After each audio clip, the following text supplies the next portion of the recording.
తెలుగు సంబరాల తీయదనం అలనాటి రుచుల సరికొత్త రూపం పరంపర స్వీట్స్.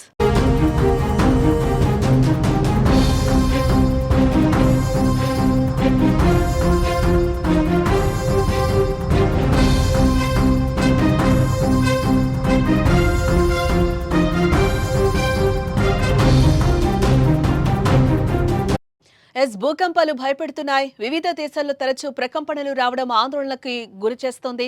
మయన్మార్, థాయిలాండ్లో సంభవించిన భూకంపాలు మిగిల్చిన విషాదాన్ని ఇంకా మరిచిపోక ముందే తాజాగా ఆఫ్ఘనిస్తాన్లో భూకంపం సంభవించింది. బుధవారం తెల్లవారుజామున సరిగ్గా 4:43 ఆఫ్ఘనిస్తాన్ ఉత్తర ప్రాంతం బష్లోన్ ప్రావిన్స్లో భూమి కంపించింది. ఉపరితలం నుంచి 121 కిలోమీటర్ల లోతున టెక్టానిక్ ప్లేట్స్లో చోటు చేసుకున్న కదలికల వల్ల భూ ప్రకంపనలు వచ్చినట్టు యూరోపియన్ మిడ్టెరైన్ సెస్మాలజీ సెంటర్ వెల్లడించింది. ఈ భూకంప తీవ్రత రిక్టర్ స్కేలుపై 5.6గా రికార్డైంది.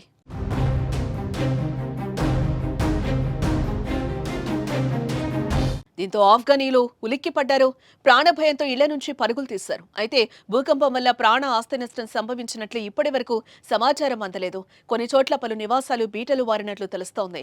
ఆఫ్ఘనిస్తాన్తో పాటు పక్క దేశాలు తజికిస్తాన్, కిర్గిస్తాన్లను కూడా ప్రకంపనలు చోటు చేసుకున్నాయి. భారతదేశానికి కూడా ప్రకంపనలు తాకాయి. దేశ రాజధాని ఢిల్లీతో పాటు జమ్మూ కాశ్మీర్ సహా పలు ఉత్తరాది రాష్ట్రాల్లో తెల్లవారుజామున స్వల్ప భూకంపం సంభవించింది. జమ్మూ కాశ్మీర్లోని కిష్ట్వార్లో ఉదయం 5:14 భూకంపం వచ్చింది. రిక్టర్ స్కేలుపై దీని తీవ్రత 2.4గా గుర్తించారు.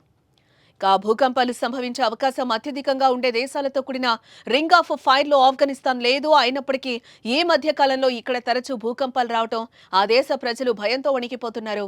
2023 అక్టోబర్లో ఆఫ్ఘనిస్తాన్ పశ్చిమ ప్రాంతాల్లో సంభవించిన భారీ భూకంపంలో అంచనాలకు మించి ప్రాణ ఆస్తి నష్టం సంభవించింది.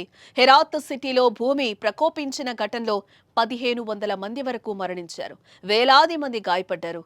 భూకంపం సంభవించిన గ్రామాలన్నీ పూర్తిగా నేలమట్టమయ్యాయి. మరోసారి భూకంపం భయపెట్టినా పెద్దగా ఆస్తి ప్రాణ నష్టం సంభవించకపోవడంతో అంతా ఒకసారిగా ఊపిరి పీల్చుకున్నారు.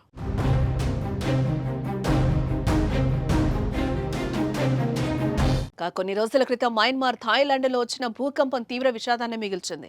వందలాది మంది చనిపోయారు. భారీగా ఆస్తి నష్టం వాటిల్లింది. అయితే ఆ తర్వాత నుంచి ప్రతిరోజు ప్రపంచవ్యాప్తంగా ఏదో ఒక దేశంలో భూమి కంపిస్తూనే ఉంది.